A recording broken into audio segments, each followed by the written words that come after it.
Hi, I'm Dan Sullivan, the President and CEO of the Grand River Dam Authority. The GRDA was created in 1935 by the Oklahoma legislature as a conservation and reclamation district for the waters of the Grand River. The Grand River that comes to the Pensacola Dam behind me forms now what's called the Grand Lake of the Cherokees. That watershed extends well up into Kansas, Arkansas, and Missouri.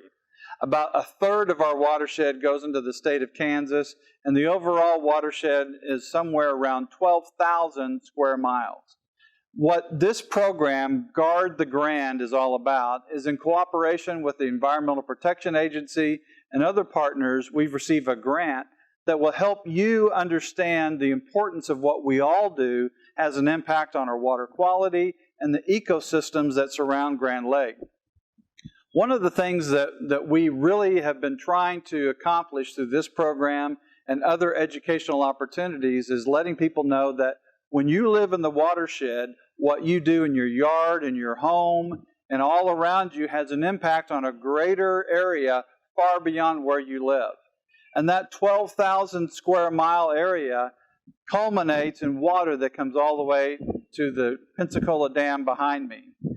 That is what we're trying to do, to make sure that people understand that you can do something that impacts water quality and the systems all around you for generations to come. We thank you for being interested in this Guard the Grand program, and we look forward to you joining us as a guardian of the Grand. Thank you. The following is a pre-recorded workshop on Understanding Your Watershed. We hope it provides you information on how you can help guard the Grand. We're going to just start out with the basics. What is a watershed? I think on the pretest, most of you got it right. It's an area of land that when water falls on it, it kind of drains to one location. But if you look at the dotted line on my diagram, watersheds are basically delineated by topography. So water that's going to fall right up here is either going to go this way or this way. And then all that water is going to come together and end up in our lake and stream. So this is a picture of the Grand Lake watershed. And you might think, well, here's Grand Lake. Why is it going way up into Kansas, right? Well, because the Neosho River starts in Kansas. And the Neosho River is, one of the three main streams or rivers that feed Grand Lake. So as you think about, well, what impact am I having here? Because I've got all these people up in Kansas impacting my watershed. And the good news is we had a meeting this week with the folks in Kansas, and they're very interested in what we're doing and working together because they understand they have the same issues in Kansas that we have here. And they recognize that we're downstream of them. They also have 3 lakes of their own on the Neosho and a lot of water users in that area. Some of the watershed is also in Missouri. A tiny bit of it's in Arkansas and some of it's in Oklahoma. So you can see it can be a really it can be a challenge if you want to think about the whole watershed. Trying to get everybody on board, and you've got different states, and no, water doesn't stop at the state boundary and start over clean. It brings with it everything, and it sends everything downstream. And we all live in a watershed. I often ask kids when I work with kids, well, what is a watershed? And I get a lot of, oh, it's that building that holds the water, or it's the well house, or they're not real sure. And so then I'll explain what it is, and then ask them, do they live in a watershed? And about 80% of them will say no. Well, it doesn't matter where you are, you're always in a watershed. And this is just an example of all the different smaller watersheds within the larger Grand Lake watershed. So it's within these smaller watersheds that we can start making changes, and that can have that impact on the lake and everybody downstream. So you can see it's a lot of watersheds, and actually it would even get smaller than this if I went down to a smaller level watershed. So we all live in one. So what happens upstream does affect what happens downstream. And this is a cool little tool that we have. It's an ARC that we can change things in it. It's got beading in it that reflects the colors, and then we can move around to show the different topography of the land. So each one of these little lines shows a different elevation, and you can kind of tell I have lake down here, and maybe this is a river and this is a river, and I've got a hill here. So this is the higher point, around the green is the lower point. But the purpose of this is to just kind of show I'm making it rain up here, and that's what that blue is. You just hold your hands over the simulator like this, and it'll actually make it simulate rain. So she's making it rain. As you can see, as the water flows down, it comes down here, but all the rain is happening at the top part of the watershed. So, you know, we have flooding issues sometimes, and you think it hasn't rained here in 3 days, and now all of a sudden the lake's flooded. Well, maybe what it did was rain in Kansas, or maybe it rained in Missouri, or maybe it rained in Arkansas. So everything that happens upstream does affect what's happening downstream. This is an example of a watershed with no development. So in this is actually Grand Lake and some of the watershed around, or some of the land around that area. So likely if you really got down in the weeds, there's some development in there, but for the most part, it looks pretty undeveloped, right? A lot of trees, a lot of vegetation, not a lot of impervious surface. So when you have that natural environment, more water actually stays on site, and you end up with less flooding and better water quality. You end up with about 25% of the water that falls on that natural watershed infiltrating deep to recharge our aquifers. Then you've got about 25% that's shallow infiltration that helps with the soil moisture and shallower water tables. You get about 40% of evaporation, and you only get about 10% that actually runs off. So the majority of the water either stays on site or evaporates. But when you start having development in watershed, and this is Grove actually, and if you start looking at it, you can see there's a lot of impervious surface, there's a lot of roads, there's a lot of houses. When water falls on a house, it doesn't soak into the house, it runs off, right? There is quite a bit of undeveloped land as well, but there's also some land that's used for agriculture that's mowed short, that kind of thing. So when we start having development in a watershed, we start seeing changes in what's happening in that watershed. So you have more water that leaves the site, so you're increasing flooding, you have poor water quality, you have reduced infiltration, you have higher runoff rates, and less evaporation. So as you can see, you only have 5% deep infiltration, 10% shallow infiltration. So now we're having an impact on our groundwater, right? We're not infiltrating as much water. We don't have as much in the soil for that soil moisture to help plants grow that's readily available for those plants. We're now only evaporating off about 30%, but we're running off 55% of that water. So when we increase that runoff, then we also increase risk downstream of flooding and that kind of thing. So we want to get that water out of there fast, usually in an urban setting. We don't want to leave it there. And with all the impervious surface, that's exactly what happens. Land use changes can have a huge impact on our watershed. And this happens from stormwater runoff. We might have fertilizers, pesticides, erosion, pet waste, and people don't often think about pet waste. I mentioned earlier to some folks, I was in a workshop yesterday, and they were showing pictures of people that would pick up pet waste out of their yard, which is great, but then they were just dumping it in the a concrete storm drain channel next to their house, which then carries that pet waste right down to the stream or river. Which has some, causes some issues. And then oil and grease, and then our agriculture practices. So some of our land management practices can really make a difference in what impact we have on our watershed. Mowing. I'm not ever going to say don't mow, but you don't necessarily have to mow it so short. Leave your grass a little bit longer, especially if it's near a stream or along the shoreline. Continually mow the grass shorter and shorter, or you just let it get 2 inches tall and mow it again. Those roots never really have a chance to get deep. So your grass is actually more susceptible to drought that way because it needs that shallow layer of water versus if you have longer root systems. So if you let it grow a little bit taller, don't mow quite as often, that helps a little bit with those roots.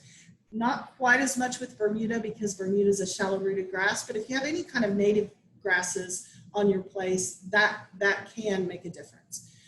Clearing vegetation. When you clear vegetation, you are, the other thing about mowing that you can do is use a mulching mower, because that mulch on your grass, on your lawn, shades the soil, so you retain more soil moisture that way. You also provide some organic matter back into your soil, so you end up using less fertilizer that way. And then you don't have to worry about bagging it and what am I going to do and haul it off. I'm not going to dump it in the lake or the creek, because that in itself causes problems as well.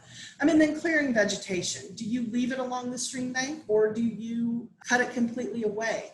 Because that vegetation along the stream bank is going to help reduce how quickly erosion happens. I'm not going to say erosion's never going to happen. It's a natural process. It always happens, right? But if you leave some of that vegetation, that's going to help the roots in that vegetation help provide structure to the soil underneath. The other thing it does is provide shade to the water, especially along the edge. It also can provide, if you get some of the grasses growing down into the water, like along a shoreline in the lake, it provides habitat for the small fish and bugs that need that to hide from the larger predators. And then think about your waste management. Trash can be a big issue, and we don't necessarily always think about it.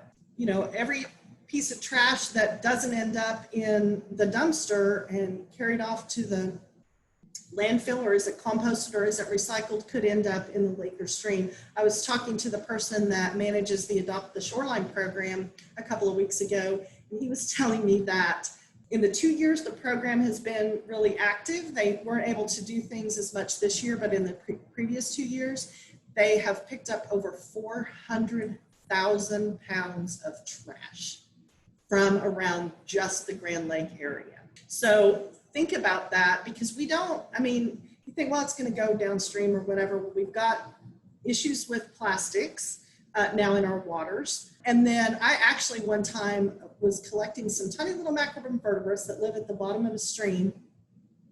And I noticed a little, tiny little square mint packet that was empty. Somebody had like a peppermint thing in it, threw it away, ended up in the stream. And I picked it up and looked, and there was actually a caddisfly, which is one of the little macroinvertebrates that live at the bottom of our streams, had made its home in that little plastic bag.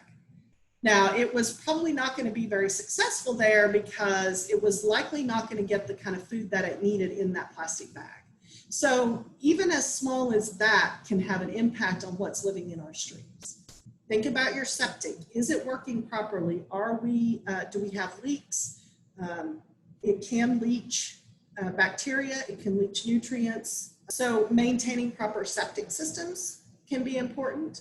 And then wastewater treatment. Most municipalities send their wastewater to a wastewater treatment plant. It gets treated to a certain standard and then gets discharged. So that's another way that we are impacting our watershed. In particular, more in the Spring River, mining can be an issue, like up in the Tar Creek area. And then when you think about the Grand Lake watershed and you think about all those watershed uses, this is an example of a map that shows land cover in the Grand Lake watershed. So it's a little bit hard to tell on here, I know, because some of the colors are not as true in the key as it is on the map, but especially in Kansas, you have a lot of row crop agriculture. So you might have a lot of tillage agriculture, and then also a lot of cattle ranching. So 49% of the land use in the watershed is pasture and hay. 21% is cropland. 7% is developed. 20.5% is forested, and 2.5% are aquatic habitat, wetlands, lakes, and streams. So there's not a whole lot of actual development happening in the watershed. What it mostly is pasture, hay, and cropland that can have that impact on the downstream water bodies. And then different parts of the watershed really kind of pose different threats to water quality. In Neosho, for example, the Neosho River, it's really nutrients from agriculture runoff, wastewater treatment discharges, sedimentation, a lot from agriculture runoff and erosion happening, and then bacteria. That again comes from agriculture runoff or maybe failed septic systems. And I'll talk a little bit more about each of these in detail in a minute. And then in the Spring River, the impairments are the heavy metals from the mine drainage runoff, nutrients again from agriculture runoff and wastewater treatment discharges, and the bacteria. One thing you can notice is the difference in water clarity at the convergence of the Neosho and the Spring River up at the Twin Bridges area. You can even see it here a little bit on the bigger picture on the left, but at the zoomed in site, you can see how brown the Neosho is, and then you look at the spring up here coming in, and it's not nearly as brown. And then as you go back over to the larger picture and watch the river snake down, it takes quite a while for all that sediment to finally settle out. It's not just going away, it's just settling out. And what that means is that part of the lake and that part of the river may be getting shallower because of all the sediment that's settling out. So it's a pretty big problem for the Neosho. And then the Elk River impairments, again, nutrients, sedimentation, and bacteria. Although it's in a little bit better shape, and it's actually pretty clear. So how does most of that get there? It gets there through typically stormwater runoff. And you know, if you hear the rainfall and you see the water moving across the surface, everything that it's moving over, it's picking some of that up, and it's not always cleaned, right? This is a really good example of, you know, all that sediment running off, it's going right down a storm drain and ending up in a stream and river somewhere. So it's not always clean. And then where does it go? It literally goes down a storm drain and ends up in our streams, lakes, and rivers.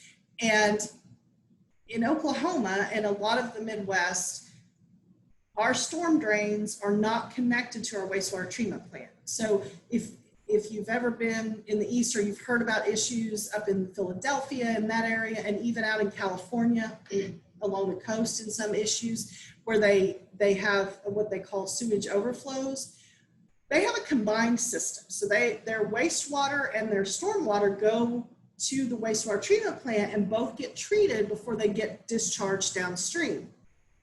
That's not the case in Oklahoma. Our stormwater goes directly to the stream or river and doesn't ever get treated. So everything we're putting down that storm drain or that's running off our land is going directly to our water bodies. And this is just an example of, you know, whatever we're doing, if it runs into a storm drain, it's going to end up in our streams and rivers. So who does it impact? This is, I don't know how well you can see all the little bugs moving in there, but that one right there in the middle is a little caddisfly. So that was the little guy that I found in the plastic bag. But these are all bugs actually out of Spring Creek over in Locust Grove. So you can see there's a whole lot of life that lives under the rocks in those streams. And when they get a lot of sediment, it takes up the space for where those bugs live. And those bugs are kind of not quite the bottom of the food chain, but they're pretty low on the food chain because a lot of our sport fish either eat them or eat the fish that eat them. So it impacts them. It also impacts our fish. This is a little stream over also in, I think around the Tahlequah area. And you can see all those little fish swimming around, but you can also see there's a little bit of sediment down in the bottom of this stream. And as that sediment continues to build up, then again, we're having an impact on the life there. And then it definitely affects us, right? This is Spring Creek over again near Locust Grove. That's where I grew up. So I tend to still go back over there and recreate. But, you know, we, not just for drinking, like, you know, here, getting water out of our faucet to drink, it affects our ability to recreate in our waters when they're terribly impaired as well. So in 2016, Oklahoma has to do what's called develop a 303D list. And that 303D list is a list of impaired waters in Oklahoma for different issues. And looking back at the 2016 list, and they do this every 2 years, so they're getting ready to do the 2020 list, or they will next year. Over almost 11,000 miles of stream were classified as impaired. Of that, 69% was due to excess pathogens, which would be that bacteria, E. coli, and another one called Enterococcus. And then 23% stream miles are due to turbidity, which would be the sediment coming in the stream. 27% due to low dissolved oxygen, which can be also a result of too much nutrients. And then 21 are due to total dissolved solids. So again, that sediment, salts, that kind of thing that are washing into our streams and rivers. And again, those sources of pollution are going to be urban runoff, storm drain, construction sites, and agriculture. So the impacts to water quality, I'm sure since you guys mostly live up around Grand Lake, right? That you might recognize this as blue-green algae. Grand Lake has had a few instances where they've had large toxic blue-green algae blooms. That's a result of kind of the right set of circumstances happening where you get a big load of nutrients and then you get some really hot, dry weather can cause this to act. And then the other picture is just a lot of sediment in a stream. So non-point source pollution, that pollution that runs over the land, is anything not defined as a point source. So it results from rain or snow melt flowing over the land, picking up natural and man-made pollutants.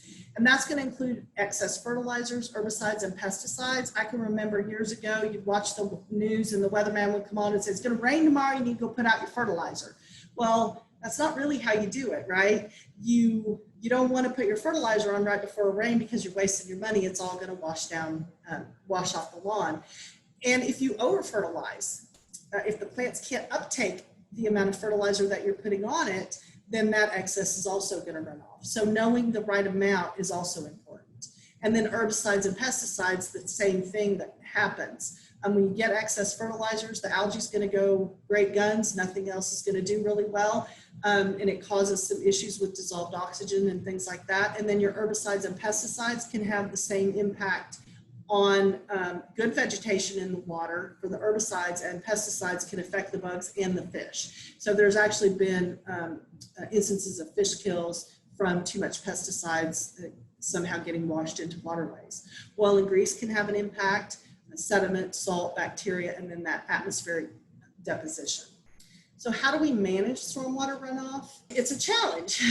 So the Clean Water Act was passed in 1972, and it really initially focused on those point sources. So if we think about wastewater treatment plants or industrial plants, they have to have a special permit to discharge anything into a waterway. In 1987, however, some amendments were added to the Clean Water Act that required each state to begin to address non-point source, because that was, at that point, that was now the largest source of uncontrolled pollution, if you will. So they had to look at what those non-point sources are, and they had to develop best management practices, or you'll hear it referred to as BMPs, necessary to control them, and then they had to develop a program to implement those BMPs. In 1993, the Clean Water Act added some amendments that would require municipalities to address stormwater runoff in a way to try to help improve the quality of it. So initially, they only affected populations of greater than 100,000, which meant in Oklahoma, all we had was Tulsa and Oklahoma City, but then also industrial stormwater. So large industrial sites also have to manage their stormwater. And then they initiated phase 2 a few years later and included smaller MS4s, and that required construction sites. Now it's construction sites of 1 acre or more have to have erosion and sediment control practices in place. And that also includes agriculture construction. So if a farm's going to build a new barn or put in new chicken houses or something like that, if it's going to disturb more than 1 acre of land, they actually have to get a permit, and they have to put erosion and sediment control practices on site. And then any previously exempt facilities. So how do we manage it? Again, those best management practices: controlling construction site runoff, low impact development and green infrastructure. I'll talk a little bit more about that. And then education, education, education. And really that is the best way to control it.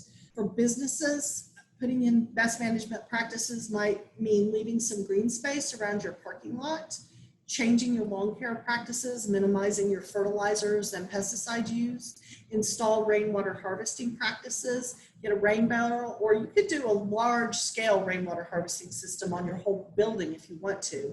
And then that water can be used for landscaping later. And then build a rain garden, and that could treat parking lot runoff. This picture is an example of a big rain garden behind the Grove kind of welcome to Grand Lake building, tourism building. And then for residents, leave your vegetation along the shoreline and stream bank, because not only do those roots help reduce pollution, those roots help hold the soil in place, but the vegetation itself can actually slow the flow of water as it's running off the land. So it's especially important along the shoreline or stream bank because it's helping slow that force as it comes back in and hits the bank as it comes off. Again, using rain barrels to collect water and use later. Like I said, we'll be giving some away later, but they're not terribly expensive to go get them and install them. And the cool thing is, if you're putting them on your house, you already actually have your rainwater collection system already there if you have a roof and some gutters. Install a rain garden. They're not very expensive. The one I showed in the picture before was bigger, but they're really not that expensive to install. You can actually hand dig one and then plant it with some native plants, and they're actually pretty low maintenance as well. Pick up your pet waste, because yes, it does carry bacteria and it does act as a fertilizer, just like agriculture, farm weight cattle and horses and that kind of thing can act like a fertilizer when it gets in the water. Fix your leaky cars and equipment to ensure that we're not covering our roads with a whole lot of antifreeze and oil and that kind of thing, because when it rains like the world's best solvent, right? Everything's clean after rain because it's picking everything up with it and taking it downstream. And then dispose of your other oil and other chemicals properly, either at a hazardous waste site or, O'Reilly's and Walmart, and I don't know who all, when you change the oil in your car, they have a recycling program. You can just take your used motor oil there. And then if you are going to fertilize, get your soil tested before you do it, because maybe what you'll find out is you don't need any phosphorus. Really, all you need is some nitrogen, but you go to the local store to buy some fertilizer and it's got everything in it. So, it's a good idea to get it tested. And then, again, talking about the Neosho River, they're the ones that river contributes the majority of the nutrients and sediment that end up in Grand Lake. So some of the practices that they're putting in place up there to help are buffer strips between streams and agriculture lands, and that's a best management practice for reducing sediment and runoff. You can see in the top picture how much erosion is happening in that stream. The cattle are getting in there, and I'm sorry, cows go to the bathroom in the stream. I've seen it more than once. I've had people argue, oh, they just get in there to cool off. They don't go to the bathroom. Yes, they do. I've seen it. But if you add this nice buffer strip, you've got some vegetation. You can see there's a path through here. So, you can walk down and still fish or take advantage of your stream. But the cows aren't getting in there. And so you're improving it that way. Implementing BMPs in the watershed can reduce nitrogen and phosphorus loads by 22 to 29% and 16 to 44% respectively. And that's a pretty good amount, because what happens with that nitrogen phosphorus acts in the water just like it does on the land. We like to make the algae, it's there to make plants grow. It's a nutrient for them. It does the same thing with algae. And then education, again, is a best management practice. So doing things like community workshops, what we're doing here now, peer-to-peer teaching. And that's, you learned something maybe today that you didn't know that, you could be talking to somebody about later and be like, oh yeah, guess what I learned? That's peer-to-peer teaching. And then again, through the educator resources, the school curriculum that we've developed, we've been doing in partnership with some other folks. GRDA has been doing teachers workshops for about 4 years now. So, continuing on with those kinds of things. We do have a Guard the Grand website now. And this is a picture just of the home page. If you go to that page and you scroll all the way down to the bottom, there are resources. We actually have little pamphlets that I'm happy to mail to you, and I'll talk about that in a minute. But you can also just click on them and load them and read them right there on your computer on things like landscaping and shoreline erosion, and even one on hazardous waste and who to contact in the region to take your hazardous waste to. And then the other thing I'm working on that's pretty exciting is a Guard the Grand app. So I've learned how to build an app, and it'll just have useful little information. We're adding some of the macroinvertebrates on there, so there'll be a little flashcards about things that you can do and the bugs and the fish that live within the Grand Lake watershed. And then letting people know who's a guardian of the Grand. So one of the things that we want to do is recognize people that are putting those practices in. We have some yard signs, we have bumper stickers, we have, I think, some buttons. And when you install a practice, then you become a guardian of the Grand, and we want to showcase your photo and what you've done. So it'll be a fun, interactive way to kind of keep up with what's going on in the watershed and with the work. So how can you get involved? Become a guardian of the Grand. Implement one of those best management practices either at your home or your business. So install a rain barrel. Think about building a rain garden. Get your soil tested. Ensure your septic system is properly functioning. Change your mowing practices. And then eventually you'll get to check out our app. And this is the Ecosystems and Watershed Management website, but we also, and from that one you can get to our Guard the Grand one. It's on the right-hand side, but we have just one that's grda.com/guardthegrand that you should be able to get to as well. Thank you for watching our video on Understanding Your Watershed. We've been doing a series of workshops to help residents better understand the Grand Lake watershed and the impacts we have on them.